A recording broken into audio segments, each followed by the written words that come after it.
When looking at this chart right here, it would appear that Tesla has a demand problem because even after these huge price cuts, the inventory level has stabilized. And there are plenty of people that think Tesla has a serious demand issue. First of all, we have to understand that Model X and Model S only account for about 5% of Tesla's total production. So these two vehicles, in a way, are not relevant anymore to Tesla's bottom line, and certainly not to Tesla's future. They are nice to have, but the Model Y is the most important vehicle. Look right here. In white, you will see Model 3 deliveries, and in this more grayish color, you will see Model Y deliveries. As you can see, Model Y is about twice as popular than the Model 3. And in Tesla's new factories in Austin and Berlin, they are only producing Model Ys. They are not even producing Model 3s. But even when we look at Model 3 inventory levels, clearly it is coming down. It has slowed, so we should take a note of that, but it is still going down. And this is the most important chart, the Model Y, and this will scare you at first because it seems like there's no more demand for Model Y. I mean, you would think that we are not clearing out the inventory anymore. Well, actually, what I am about to show you will reveal that for practical purposes, actually, Tesla's Model Y inventory is basically at zero. Let me explain. This website shows you the inventory level of cars. So let's select US and then let's go to Model Y. Let's select new Model Ys only. And here's what we see. Then we can actually sort all of the vehicles by price. And remember, only vehicles under $55,000 will get the $7,500 credit. If it's $1 over that, you're not getting that credit. So who in their right mind would buy that vehicle, right? Most people would not buy that. So let's sort it by price. So cheapest will show first. And as you can see, only literally one vehicle exists in all of inventory in the United States of America that has a price that is below $55,000. And probably this is going to disappear in a few moments. And looking at this website, about a third of all of the inventory is just less than $1,000 over the $55,000 limit. If I keep going back to the end, then we do have vehicles that are substantially more expensive, but the price quickly starts to come down as we flip through the pages. So what can Tesla, or what will Tesla do here? Well, naturally, these cars will be used for demo drives, and once you put a few miles on them, that will allow you to discount these cars eventually. Also, not everyone qualifies for the EV tax credit, although about 95% of the people should, but there is a small amount of people that do not. So these people may not mind paying extra, $500 or $1,000 for the color of a car instead of someone who would be getting that $7,500 credit would have to now pay basically over $8,000 just for a different paint color. Not worth it. The S inventory looks like it's stabilizing, and the X is actually increasing still. But Tesla just started exporting these vehicles to Europe as well as to China. They only make them in California currently. So I would not be concerned about the Model S and X at all. Now let's take a look at the Model 3, which is still an important car for Tesla. Nowhere near as important as the Model Y, but still very important. The only one new. And let's sort them by most expensive. All right, here we go.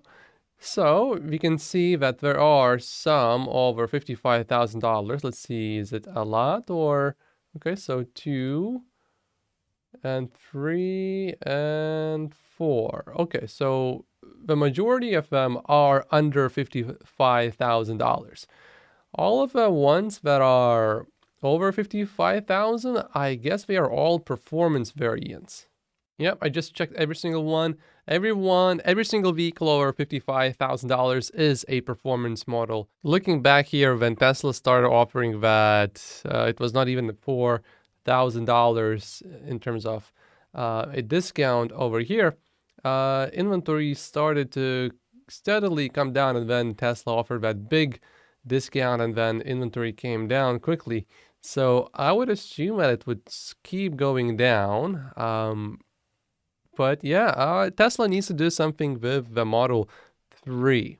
I think it is pretty clear that Tesla is working on a redesign of the Model 3. There was another image today that I saw. I can't find it again, but basically just a vehicle that looked like this, but it was on the streets.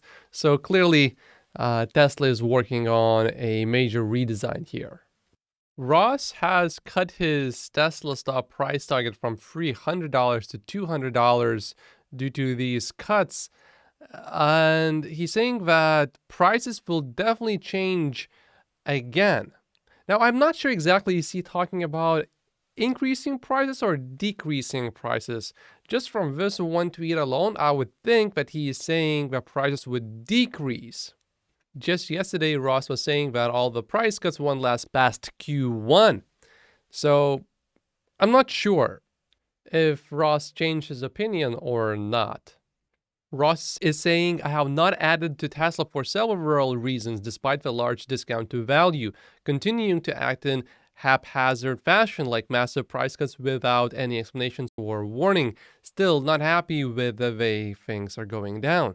Now, Elon did do a long Twitter space call, and he did mention that he would prefer selling vehicles at a lower price and therefore reducing margins if necessary, maybe even selling them at break-even prices, as long as the company is secure, instead of selling less vehicles but at higher profits. So I think that call gave it away that if we do see inventory increasing, clearly there would be a massive price cut.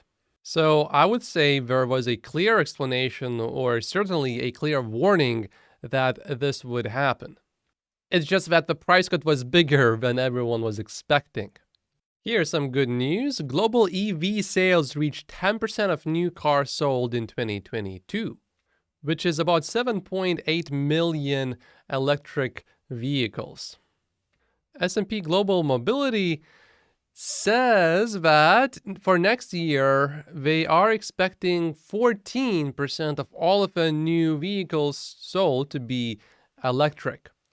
I would certainly agree with Steven here on this point that we should expect countless mergers, acquisitions, and bankruptcies accelerating throughout the decade.